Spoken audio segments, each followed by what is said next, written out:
السلام علیکم۔ آج کی گفتگو کا موضوع ہے علامہ اقبال کا پیغام، انسانیت کے نام، ملت کے نام، قوم کے نام۔ علامہ اقبال نے اپنی شاعری میں قرآن و سنت کے پیغام کو پرو دیا ہے، اور علامہ اقبال خود فرماتے ہیں کہ یہ شاعری، یہ نغمے، یہ کلام، یہ میری منزل نہیں ہے، بلکہ یہ تو میری منزل کو پا لینے کا ایک ذریعہ ہے۔ اور فرماتے ہیں نغمہ کجا من کجا ساز سخن بہانہ ایست، نغمہ کجا من کجا ساز سخن بہانہ ایست، سوئے قطار می کشم ناکائب زمام را۔ یعنی ان کا فرمانا یہ ہے، اس شعر میں، پرشین کا شعر ہے، کہ یہ نغمے، یہ کلام، یہ شاعری، یہ میری منزل نہیں ہے، بلکہ میرا مقصد جو ہے وہ یہ ہے کہ میں سوئی ہوئی انسانیت کو، سوئی ہوئی امت کو، سوئی ہوئی قوم کو جگاؤں، اور بھٹکی ہوئی انسانیت، بھٹکی ہوئی امت اور بھٹکی ہوئی قوم کو ان کی صحیح منزل تک پہنچاؤں، صحیح منزل دکھاؤں، راہ منزل دکھاؤں۔ علامہ اقبال نے سب سے پہلے انسانیت کو درس یہ دیا، وہ خودی کا تھا۔ علامہ اقبال خودی کے قائل تھے، اور فرمایا خودی کو کر بلند اتنا کہ ہر تقدیر سے پہلے، خودی کو کر بلند اتنا کہ ہر تقدیر سے پہلے، خدا بندے سے خود پوچھے بتا تیری رضا کیا ہے۔ یعنی علامہ اقبال رحمۃ اللہ علیہ انسان کو ایک خوددار، غیرت مند انسان دیکھنا چاہتے ہیں، ایسا انسان جو کسی کے سامنے جھکنے والا نہ ہو، کسی سے دبنے والا نہ ہو، وہ اپنی خودی جو ہے وہ بیچنے والا نہ ہو، وہ انسان جو ہے وہ باطل کو، غلط کو للکارنے والا ہو۔ دوسری بات علامہ اقبال نے انسانیت کے لیے یہ کہی، وہ بنیادی حقوق کی بات ہے، بنیادی ضرورتوں کی بات ہے، وہ ظلم کے خلاف آواز ہے، وہ غریب، مجبور، مقہور انسانوں کی نمائندگی کرتے ہیں، اور کہتے ہیں جس کھیت سے دہقاں کو میسر نہ ہو روزی، جس کھیت سے دہقاں کو میسر نہ ہو روزی، اس کھیت کے ہر خوشائے گندم کو جلا دو، اس کھیت کے ہر خوشائے گندم کو جلا دو۔ یعنی یہاں پہ علامہ اقبال بنیادی ضرورتوں کی بات کرتا ہے، بنیادی انسانیت کی بات کرتے ہیں، خواہ وہ مسلمان ہے، خواہ وہ غیر مسلم ہے، خواہ وہ چھوٹا ہے، بڑا ہے، امیر ہے، غریب ہے، اس کی بنیادی ضرورتیں پوری ہونی چاہیے۔ وہ کسی بھی شخص، اس وقت موڈ آف پروڈکشن جو تھا وہ زراعت غالب تھا، اس لیے انہوں نے اس کی مثال دی۔ تیسرے نمبر پر علامہ اقبال نے اپنی قوم کے بارے میں بات کی کہ قوم جو ہے، مسلمانوں کی قوم، وہ ایک نظریہ کی بنیاد پہ بنتی ہے، ایک سوچ کی بنیاد پہ بنتی ہے۔ مسلمان اپنے مذہب کے اعتبار سے، اپنی تہذیب کے اعتبار سے، اپنی ثقافت کے اعتبار سے، اپنے رہنے سہنے کے اعتبار سے ایک قوم ہے، اور اسی لیے فرمایا اپنی امت پر قیاس اقوام مغرب سے نہ کر، اپنی امت پر قیاس اقوام مغرب سے نہ کر، خاص ہے ترکیب میں قوم رسول ہاشمی۔ ایک قوم کے بعد علامہ اقبال نے قوم کو جو درس دیا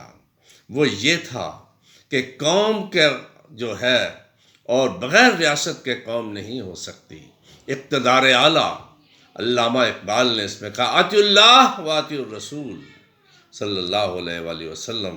قرآن پاک کی ترجمانی کی، اور فرمایا کہ اقتدار اعلیٰ صرف اللہ کی ذات کے پاس ہو سکتا ہے۔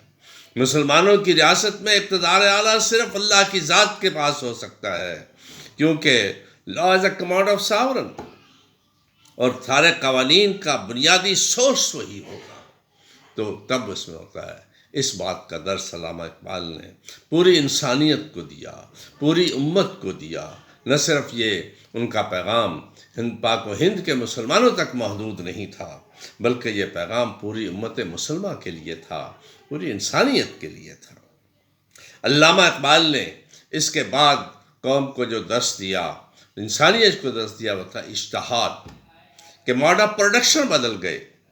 معیشت کے تقاضے بدل گئے، سیاست کے انداز بدل گئے، معاشرت کے معاملات بدل گئے، سائنس اور ٹیکنالوجی ترقی کر لی، اور اس وقت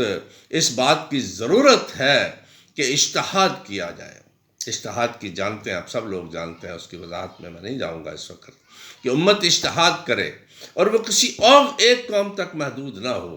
بلکہ اجتہاد کا انتظام ملت اسلامیہ کرے، اور وہ ملت کی بنیاد پر ہو، اور تمام ممالک کی گرینڈ اسمبلی ہو علماء کی، جہاں پر وہ اجتہاد کرنے کی جانب اجتہاد کریں، اور نئے تقاضوں کے مطابق جو ہے وہ اپنے قوانین مرتب کریں، اپنے اصول زندگی مرتب کریں، اپنے رولز ریگولیشن مرتب کریں، اپنی معیشت کے اصول مرتب کریں، اپنی سیاست کی بنیادیں اس سے فراہم کریں، اور اپنی معاشرت کے معاملات جو ہیں وہ اجتہاد کے ذریعے سے جو ہے وہ نئے تقاضوں کے مطابق کر لیں۔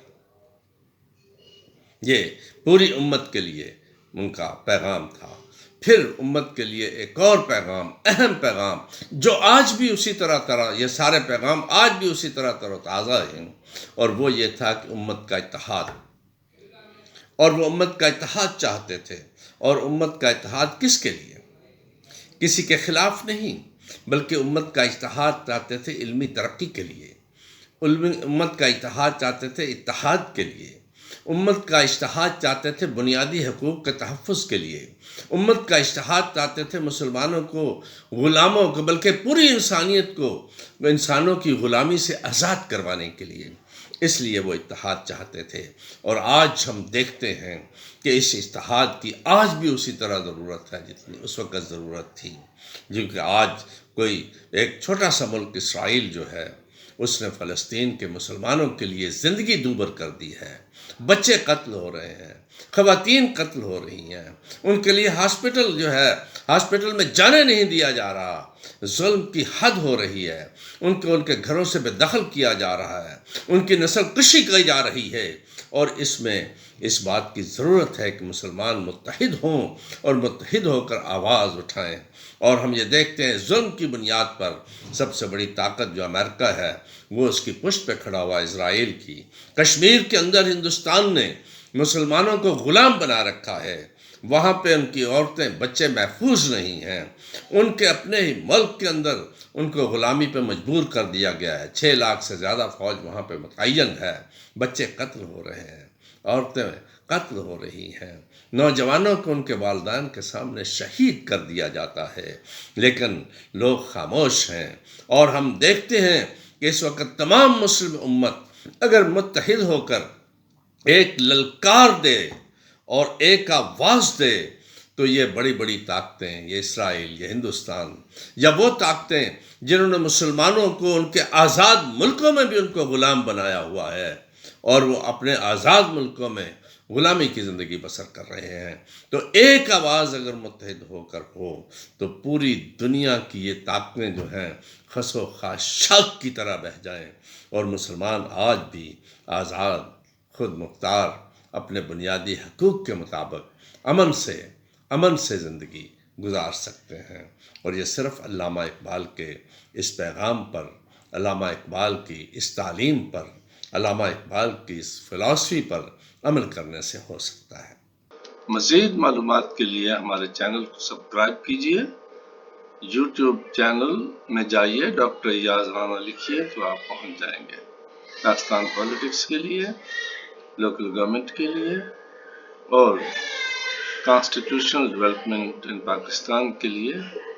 معلومات چاہیے ہوں ہائر ایجوکیشن کی، تو اس چینل کو سبسکرائب کیجیے۔ Thank you very much.